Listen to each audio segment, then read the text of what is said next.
Hello everyone, সবাই কেমন আছেন? সুন্দর একটা ভিডিও নিয়ে হাজির হলাম। এটা হচ্ছে আমার পাশে দেখতেছেন, এটাকে বলা হয় লাউ কিংবা আমাদের গ্রামের ভাষায় কদু। তো এই কদুর চাষটা করেছে আমাদের একটা আঙ্কেল। তো এই কদুর জাংলা এবং এই পদ্ধতিটা আমার কাছে অনেক ভালো লেগেছে। ভিতরে পরিষ্কার এবং ভিতরে অনেক অনেক মানে এগুলো আল্লাহর দান, তো অগণিত লাউ ভিতরে ধরে আছে। তো আলহামদুলিল্লাহ, দেখে অনেক ভালো লাগলো। পাশ দিয়ে যাচ্ছিলাম তো বিষয়টা দেখে একটু ভালো লাগছে। তো আমিও তো নতুন কৃষক, নতুন চাষি, তো আমিও সব কিছু দেখতেছি এবং দেখে শুনে আমিও চাষের পদ্ধতিটা বুঝতেছি এবং এগুলো আমিও করতে চাই।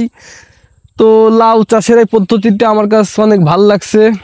ভিতরে আমার ভিতরে সার টার দেওয়া, ইভেন এই যে একটা সিস্টেম আপনার, এটার মধ্যে হয়তোবা পানির মধ্যে একটু কীটনাশক দিয়ে এরকম জায়গায় জায়গায় বেঁধে দেওয়া আছে। তো এটার কারণে হয়তোবা পোকামাকড়ের আক্রমণ হবে না। তো বিষয়টা অনেক ভালো লাগছে।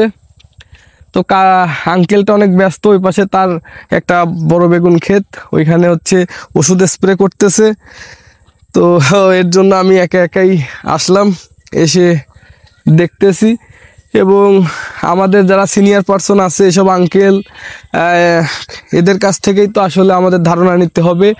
এবং কৃষি বিষয়ে প্রত্যেকের উপজেলায় আর কি কৃষি অফিসার আছে, তাদের কাছে গেলে কৃষি বিষয়ে যে কোনো পরামর্শ আপনারা পেতে পারেন।